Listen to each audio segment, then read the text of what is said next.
Good evening. The Midlands is experiencing some of the highest flooding levels in years, and forecasters say the miserable spell of bad weather is likely to continue all week.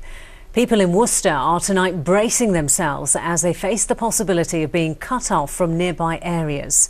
Parts of the town centre are closed off because water levels have almost reached the flood levels of 2007. Victoria Davis spent the day in Worcester and sent this report. It is a bridge which joins the city of Worcester together, but this morning it was closed to traffic as water could barely flow through its arches. Well, we took the decision yesterday to close the river bridge because the river levels were at incredibly high levels, about the level they were in the big floods of 2000. So that's had a knock-on effect to traffic around the city, and it's exceptionally congested this morning.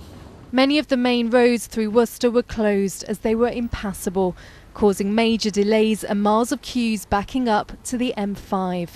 Special shuttle buses were available, but with the closure of the main bus station, travel was full of frustration.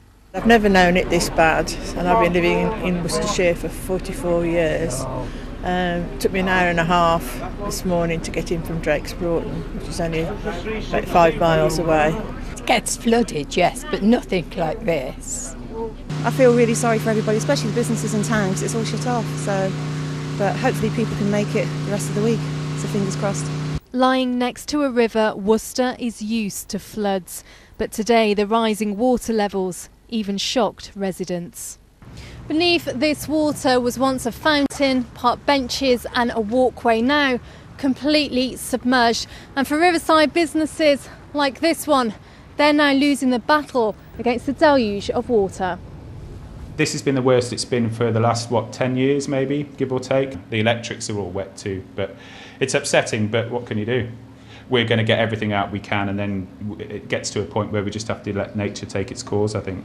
Further up the river in Upton-upon-Severn, flood defence barriers which were put in place 18 months ago kept water at bay, protecting homes and businesses. Without this wall here, the water level, as you could see where it is on me here, would be about the same ground floor level in the pub at the moment. It would mean the business would be closed for weeks, possibly months, whilst you had to refurbish the whole ground floor and start again, basically. By the afternoon, most of the roads, including the bridge, reopened. But although water levels have dropped slightly, with more rain forecast, it's expected to rise again, which means there could be more road closures and commuter chaos tomorrow. Victoria Davis, ITV News, Worcester. The bad weather has claimed the life of a kayaker from Warwick who went missing after going out on a boating trip. Gareth Lockyer was 34 and a member of the Leamington Spa Canoe Club. Despite being an experienced kayaker, he got into difficulty in a river with higher than usual levels following heavy rainfall in mid-Wales. His family paid tribute to the emergency workers who were involved in the search for him. River levels are also very high along the Wye in Hereford. The fire service in Herefordshire spent the day rescuing people from cars and vans stuck in floodwater, including an adult and 2 children.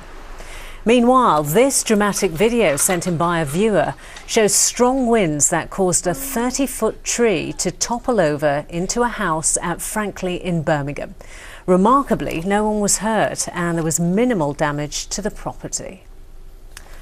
In other news, 2 men have been found guilty of helping serial killer Joanna Dennehy. Dennehy has admitted murdering 3 men and attempting to murder 2 others in Hereford. Gary Richards was found guilty of preventing lawful burial and 1 count of attempted murder. Leslie Layton has been found guilty of perverting the course of justice. The jury at Cambridge Crown Court is still considering other verdicts. Police have sealed off part of a nature reserve in Coventry as part of investigations into the disappearance of missing mother Nicola Payne. Nicola was just 18 when she went missing 22 years ago from an area known as the Black Pad. Officers are now searching for evidence in a small area of grassland off Dunrose Close in Binley, just 2 miles from where she was last seen. 1,000 people registered interest in becoming a constable with West Midlands Police in the first 2 hours of the application process opening this lunchtime. Traffic increased in the minutes that followed the site going live, with up to 1,800 visitors viewing this page at its peak. 450 new posts will be available over the next 2 years. Now, it's not uncommon for students to take a break from their degree, perhaps a year, maybe even 2. But how about 43 years? Well, that's what happened to Michael Poyser.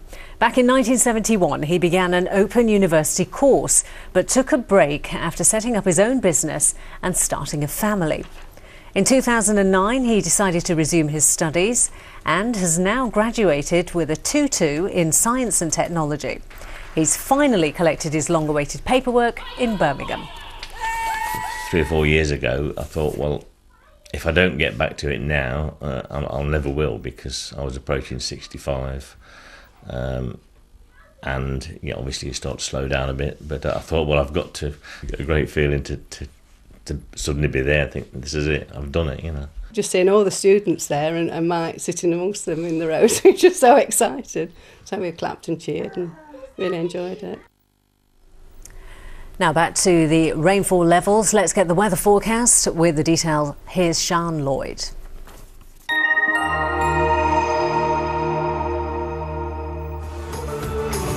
A short break.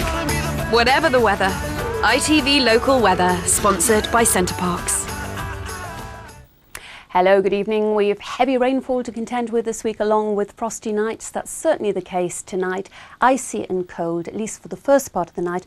Then we've wet and windy weather pushing across from the west, and a yellow weather warning in force concerning heavy rainfall from the Met Office. Into tomorrow, miserable start to the day, very difficult rush hour, heavy persistent rainfall, again that weather warning. And then by afternoon, the bulk of the rain pushes eastwards, leaving sunshine and showers, but our focus for attention is on this snowfall. In the southern Pennines, as well as parts of the Peak District, 2 to 5 centimetres of snow. Watch out for that. ITV Local Weather, sponsored by Centre Parks.